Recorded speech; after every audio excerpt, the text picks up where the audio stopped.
To my YouTube channel English bibliotheca. കാലങ്ങൾ മാറി മറിയും തോറും എല്ലാ മേഖലയിലും ഒരുപാട് മാറ്റങ്ങൾ സംഭവിക്കും.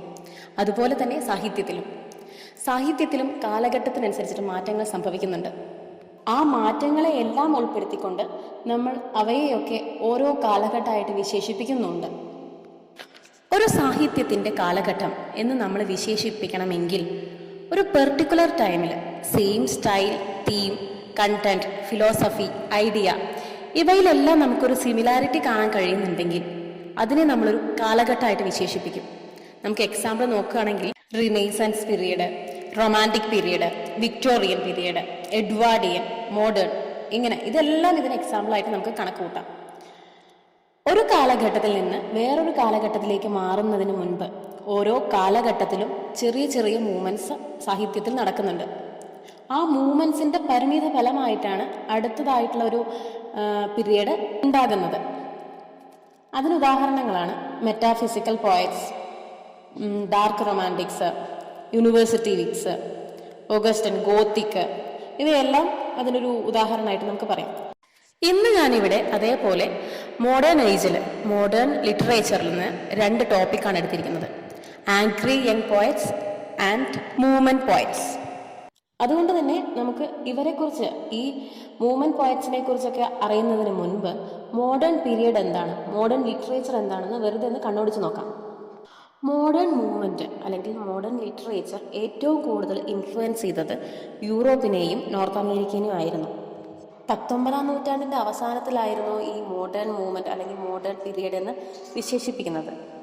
19-ാം നൂറ്റാണ്ടിൻ്റെ അവസാനത്തിൽ തന്നെയാണ് നമ്മുടെ ലോകമഹായുദ്ധങ്ങളെല്ലാം പൊട്ടിപ്പുറപ്പെട്ട സമയം. അതുകൊണ്ട് തന്നെ ഈ ലിറ്ററേച്ചറിൽ ലോകമഹായുദ്ധങ്ങളുടെയൊക്കെ ഇൻഫ്ലുവൻസ് വളരെ അധികമാണ്.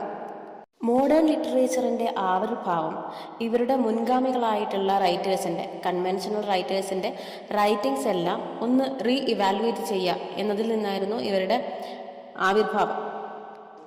ഇവരുടെ മുൻഗാമികൾ എപ്പോഴും എസ്തറ്റിക് ഫീലിങ്സിനായിരുന്നു കൂടുതൽ പ്രാധാന്യം കൊടുത്തിരുന്നത്. അതായത് അവരുടെ കാഴ്ചപ്പാടിൽ ഫങ്ഷൻ ഓഫ് പോയട്രി എന്നത് എൻ്റർടൈൻ ചെയ്യാനുള്ളതോ അല്ലെങ്കിൽ എസ്തറ്റിക് ഫീലിങ്സിന് വേണ്ടി മാത്രമുള്ളത് എന്നതായിരുന്നു. പക്ഷേ മോഡേണിസ്റ്റ് റൈറ്റേഴ്സ് അവരുടെ ലിറ്ററേച്ചറിലെ ലാംഗ്വേജ് സിമ്പിളായിട്ടുള്ള, ഈസിലി കൺസീവബിൾ ആയിട്ടുള്ള ലാംഗ്വേജസ് ഉപയോഗിച്ചിട്ട് എസ്തറ്റിക് ഫീലിങ്സ് എന്നുള്ളത് മാത്രമല്ല, ഇതിനെ, ഈ ലിറ്ററേച്ചറിനെ സോഷ്യൽ ഇഷ്യൂസിലേക്ക് വരെ ഉൾപ്പെടുത്താൻ ശ്രമിച്ചിരുന്നു.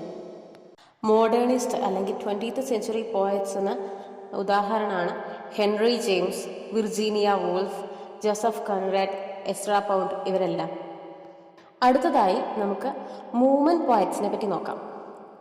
ഈ ടേം, ദ മൂവ്മെന്റ് എന്നുള്ള ടേം ആദ്യമായിട്ട് 1954 ഒരു ബ്രിട്ടീഷ് വീക്ക്ലി ആയിട്ടുള്ള ദ സ്പെക്ടേറ്റർ എന്ന വീക്ക്ലിയിലൂടെ JD സ്കോട്ടാണ് കോയിൻ ചെയ്തത്.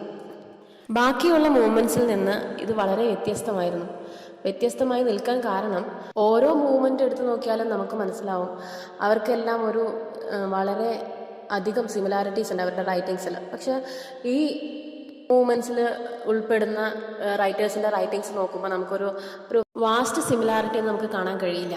ഇവരുടെ മെയിൻ ഇൻറ്റൻഷൻ എന്താണെന്ന് വെച്ചാൽ മോഡേണിസ്റ്റ് പോയട്രിയിൽ ഇംഗ്ലീഷ് പോയട്രിയുടെ പ്രാധാന്യം ലോകത്തെ കാണിക്കുക എന്നത് മാത്രമായിരുന്നു.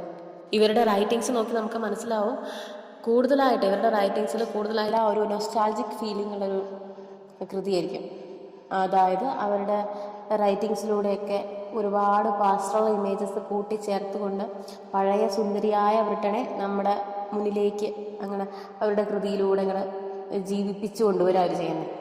ഈ പോയറ്റ്സിന് ബ്രിട്ടൻ്റെ അർബനൈസേഷൻ, അതായത് നഗരവൽക്കരണം, ഇൻഡസ്ട്രിയലൈസേഷൻ, വ്യാവസായികവൽക്കരണം, അതിൻ്റെ പുരോഗതി, ഡെവലപ്മെൻറ്റ്, ഇതിനോടൊന്നും ഇവർക്ക് വലിയ താല്പര്യം ഉണ്ടായിരുന്നില്ല.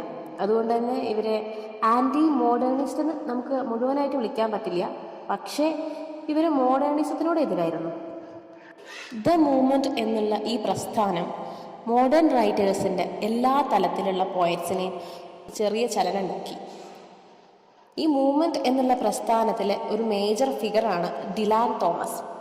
ഇദ്ദേഹം മാത്രമല്ല, Philip Larkin, Kingsley Amis, DJ Enright, Elizabeth Jennings, Tom Gunn ഇതേപോലെ ഒരുപാട് പേരുണ്ട്. പക്ഷേ ഈ മൂവ്മെൻറ്റ് എന്നുള്ള പ്രസ്ഥാനം വെറും ഇംഗ്ലീഷ് റൈറ്റേഴ്സിൽ മാത്രം ഒതുങ്ങി നിൽക്കുന്ന ഒന്നായിരുന്നു. കാരണം ഇവരുടെ റൈറ്റിങ്സിലൂടെ, ഇവരുടെ മെയിൻ ഇൻറ്റൻഷൻ ഇവരുടെ റൈറ്റിങ്സിലൂടെ പഴയ ബ്രിട്ടനെ പുനരുജ്ജീവിപ്പിച്ച് കൊണ്ടുവരിക, ബ്രിട്ടൻ്റെ സൗന്ദര്യം നമുക്ക് മുന്നിൽ കാണിച്ചു തരിക, അതായിരുന്നു ഇവരുടെ മെയിൻ ഇൻറ്റൻഷൻ. അടുത്തതായി നമുക്ക് ആംഗ്രി യങ് പോയറ്റ്സിനെ പറ്റി നോക്കാം. ആംഗ്രി യങ് പോയറ്റ്സ് നമ്മുടെ ദ മൂവ്മെൻറ്റ് എന്നുള്ള പ്രസ്ഥാനം വന്ന അതേ സമയം, അതായത് 1950-കളിൽ തന്നെയാണ് ഇതിൻ്റെയും തുടക്കം. ഈ ഒരു ടേം ആംഗ്രി യങ് പോയറ്റ്സ് എന്നുള്ള ടേം വരാൻ കാരണം ഓസ്ബോൺസ് പ്ലേ ആണ്. ഓസ്ബോൺസ് പ്ലേ ആയിട്ടുള്ള ലുക്ക് ബാക്ക് ഇൻ ആങ്കർ എന്നുള്ള ആ പ്ലേയുടെ ടൈറ്റിൽ നിന്നാണ് ആംഗ്രി യങ് മാൻ എന്നുള്ള ഈ ഒരു ടേം പിറവിയെടുത്തത്. ഈ ഗ്രൂപ്പ് ഓഫ് പോയറ്റ്സിൽ മെജോറിറ്റി ഓഫ് റൈറ്റേഴ്സും വന്നിരിക്കുന്നത് വർക്കിംഗ് ക്ലാസ് ഫാമിലി അല്ലെങ്കിൽ ലോവർ മിഡിൽ ക്ലാസ് ഫാമിലിയിൽ നിന്നായിരുന്നു. ഇവരുടെ സാഹിത്യം ഏറ്റവും കൂടുതൽ ഉപയോഗിച്ചിരുന്നത് എലീറ്റ് ക്ലാസ്സിനോടുള്ള വെറുപ്പ്, അതേപോലെ അവരോടുള്ള വിദ്വേഷം, സൊസൈറ്റിയിൽ ഇവർക്കെതിരെയുള്ള ഡിസ്ക്രിമിനേഷൻ, ഇതെല്ലാം കാണിക്കാനാണ് ഇവരുടെ സാഹിത്യം ഇവർ കൂടുതലായിട്ട് ഉപയോഗിച്ചിരുന്നത്. ഇത് മാത്രമല്ല, ഈ 1950 എന്ന് പറയുകയാണെങ്കിൽ അവരുടെ രണ്ടാം ലോകമഹായുദ്ധമൊക്കെ അങ്ങനെ ഒന്ന് അവസാനിച്ച് വരുന്നൊരു കാലഘട്ടമാണ്. ഈ രണ്ടാം ലോകമഹായുദ്ധം ഏതെടുത്ത് നോക്കിയാലും നമുക്ക് മനസ്സിലാവും ഏറ്റവും കൂടുതൽ ഹ്യൂമിലിയേഷൻ അനുഭവിച്ചിരിക്കുന്നത് വർക്കിംഗ് ക്ലാസ് ആണ്. ആ വർക്കിംഗ് ക്ലാസ്സിൽ ഇവരെന്തൊക്കെ അനുഭവിച്ചിരിക്കുന്നു, എന്തൊക്കെ ഹ്യൂമിലിയേഷൻ അനുഭവിച്ചിരിക്കുന്നു എന്നെല്ലാം ഇവരുടെ റൈറ്റിങ്സിലൂടെ പുറത്തു കൊണ്ടുവരുന്നുണ്ട്.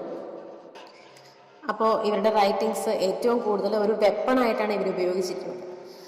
വാറിനോടുള്ള ഒരു എതിർപ്പ്, അതേപോലെ എലീറ്റ് ക്ലാസ്സിനോടുള്ള ഒരു എതിർപ്പ്, സോഷ്യൽ ഡിസ്ക്രിമിനേഷനോടുള്ള എതിർപ്പ്, ഇതെല്ലാം ഇവരുടെ സാഹിത്യത്തിലൂടെ കൊണ്ടുവന്നിരിക്കും.